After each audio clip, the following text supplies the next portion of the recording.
Assalamualaikum warahmatullahi wabarakatuh. Selamat pagi para netizen di mana saja Anda berada. Salam opini rakyat. Prabowo dalam ancaman pembunuhan. Sutoyo Abadi.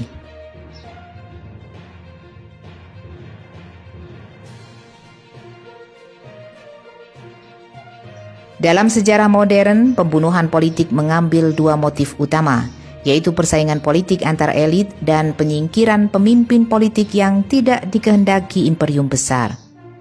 Cina memiliki pengalaman terkait tragedi pembunuhan berdarah dengan mentor Aidit pada tragedi G30 SPKI. Ada dialog dramatis antara Aidit dan pemimpin Cina Mao Zedong di Peking menjelang kudeta G30 SPKI. "Kamu harus bertindak cepat," kata Mao. Aidit menjawab, "Saya khawatir angkatan darat akan menjadi penghalang." Hening sejenak, kemudian Mao bersuara lantang, "Lakukan apa yang saya nasihatkan kepadamu. Habisi semua jenderal dan para perwira reaksioner dalam sekali pukul. Angkatan darat akan menjadi seekor naga yang tidak berkepala dan akan mengikutimu." "Itu berarti membunuh beberapa ratus perwira," ujar Aidit. "Di Sensei Utara, saya membunuh 20.000 orang kader dalam sekali pukul," saut Mao Zedong. Dan terjadilah pembantaian 7 jenderal di Sumur Lubang Buaya Jakarta. Di Cina sendiri, pembantaian Tiananmen pada 4 Juni 1989 merupakan tragedi berdarah terbesar di Cina. Beberapa sumber menyebutkan korban tewas akibat pembantaian Tiananmen mencapai 1.000 orang. Tanggal 1 April 2024, Xi Jinping memanggil Prabowo Subianto ketika sidang sengketa Pilpres masih berlangsung. Presiden Cina itu memberikan mandat kepada Prabowo untuk komitmen meneruskan kebijakan Jokowi. Saat itu Prabowo berjanji akan melanjutkan program Troublemaker milik Jokowi. Xi Jinping sudah lama menyiapkan pengganti Jokowi harus tetap berhaluan komunis agar tetap bisa menguasai Indonesia tanpa perang fisik. Resiko politik yang harus ditanggung dan dihadapi Prabowo ada pada dua posisi: taat dan patuh kepada Xi Jinping dengan jaminan perlindungan, atau sebaliknya melawan dengan resiko akan dihabisi sesuai watak komunis. Sesuai rencana strategis politik Cina komunis menguasai Indonesia, Prabowo akan dikontrol oleh Xi Jinping. Diprediksi Prabowo menjabat presiden tidak akan sampai 5 tahun. Dengan catatan jika di tengah perjalanan Prabowo memberontak terhadap Xi Jinping, bisa jadi Prabowo dibuat sakit permanen bahkan diracun dengan bantuan para begundalnya yang saat ini sangat dekat dengan Prabowo. Cara licik pembunuhan dengan media racun sebagai alternatif yang cukup efektif. Teknisnya senyap, rapi, hingga menentukan waktu sasarannya akan mati, agar wapresnya lebih cepat naik tahta sebagai presiden. Dunia memiliki sejarah pembunuhan politik dengan cara ditembak mati. Pada 14 April 1865, Abraham Lincoln saat menyaksikan pertunjukan teater ditembak oleh pemain teater John Wilkes Booth. Abraham Lincoln adalah Presiden Amerika Serikat ke-16 yang berhasil memimpin bangsanya keluar dari perang saudara. Pada 30 Januari 1948, Mahatma Gandhi tidak lama setelah kemerdekaan India dibunuh oleh seorang nasionalis Hindu Nathuram Vinayak Godse. Gandhi merupakan tokoh penting yang terlibat dalam gerakan kemerdekaan India. Pada 22 November 1963, Presiden Amerika Serikat John F. Kennedy saat sedang melakukan lawatan ke negara bagian Texas ditembak mati.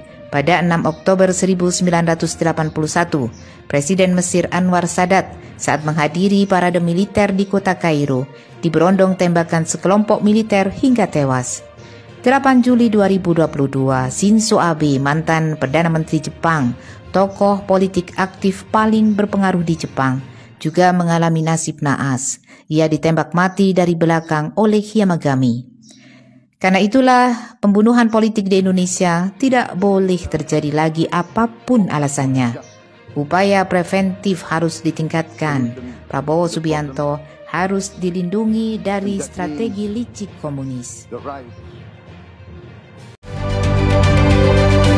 Minggu 11 Februari kemarin, pernyataan pengamat militer dan intelijen Koni Rahakundini Bakri ramai di media sosial belakangan ini, salah satunya yang diunggah oleh akun X @jangkaru911 yang sudah ditonton sebanyak 568.000 kali hingga Senin 12 Februari siang ini.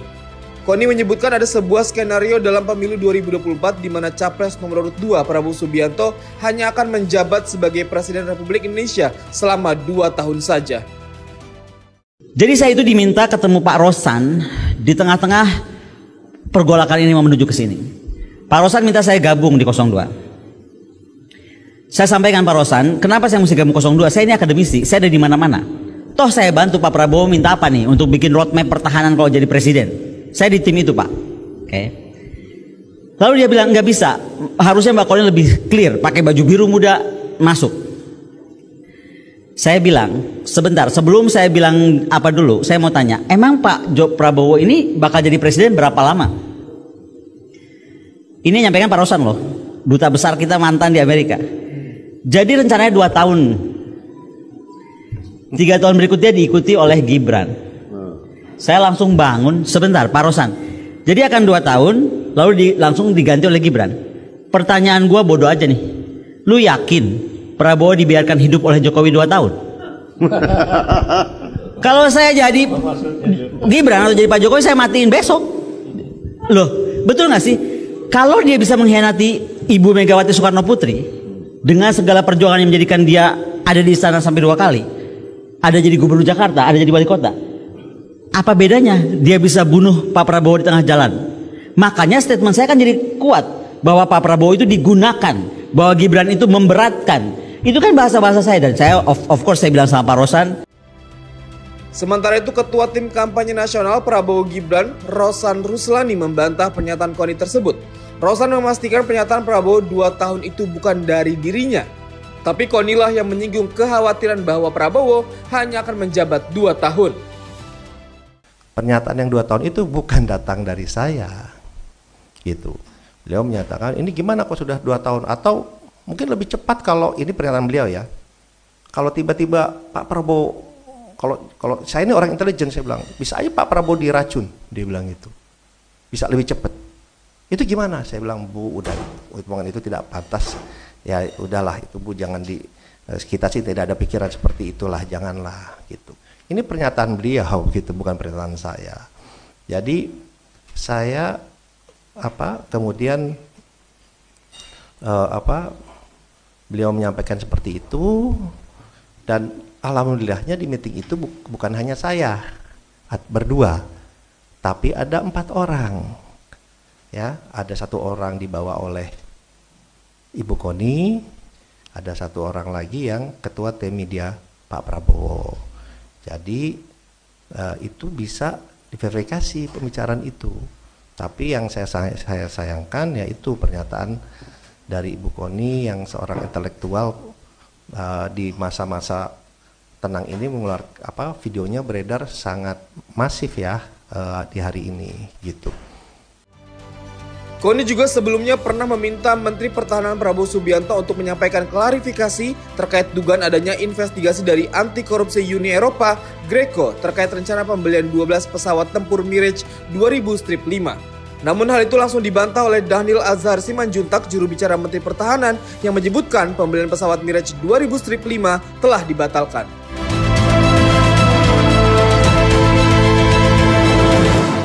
Prabowo Subianto bersama semua jajarannya ingin menyelamatkan kekayaan bangsa Indonesia. Tidak ada lebih dari itu. Dan saya minta dengan tokoh Gerindra yang muda-muda, kau jadi pemimpin, jangan kau jadi koruptor.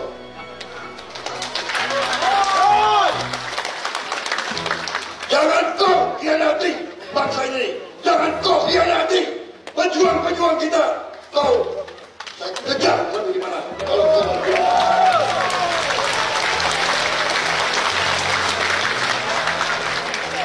Gerindra harus beri contoh.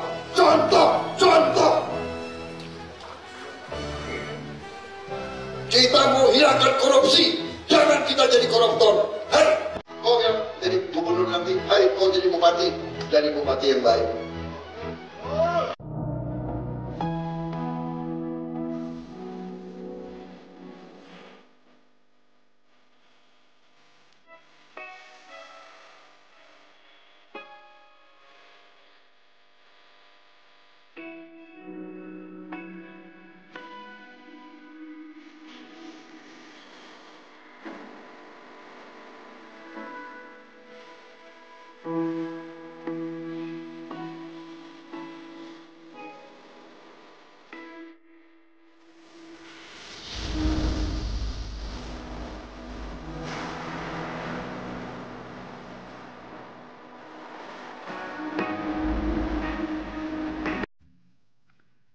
Yang terhormat Presiden Republik Indonesia, yang terhormat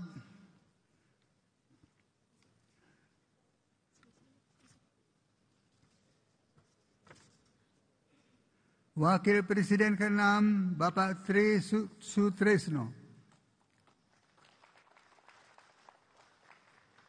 yang terhormat Wakil Presiden ke-10 dan ke-12 Bapak Yusuf Kala,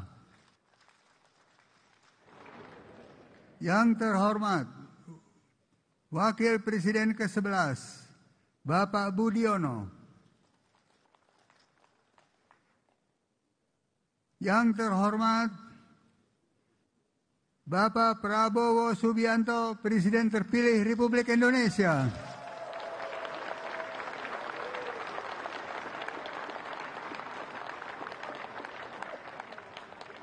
yang kami hormati, yang terhormat Presiden Republik Indonesia,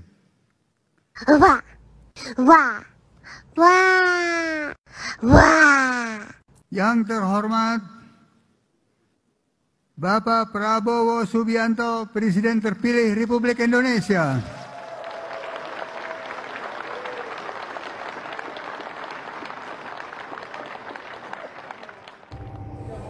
Sobat netizen, apa pendapat Anda? Silahkan ditulis di kolom komentar. Terima kasih telah menyaksikan video ini sampai selesai. Salam hormat. Wassalamualaikum warahmatullahi wabarakatuh. Jokowi. Oleh karena itu sekali lagi saya ingin mengingatkan kita semua. Setelah tanggal 20, mari kita geruduk KPK dan kantor kepolisian untuk mengingatkan bahwa segera melakukan penyelidikan terhadap Presiden Jokowi. Siap? Adili Jokowi. Terima kasih. Apa yang dilakukan oleh Pak Jokowi ini adalah petaka yang diciptakan sendiri oleh Pak Jokowi. Ini adalah political engineering dari seorang Jokowi ketika Jokowi gagal mengalahkan dirinya sendiri. Sehingga apa? Dia ingin selalu mengalahkan orang lain. Nah, ini yang kemudian harus menjadi pandangan dari kita, bahwa apa yang dilakukan Jokowi ini sebenarnya bukan hal yang baru dalam sejarah peradaban manusia.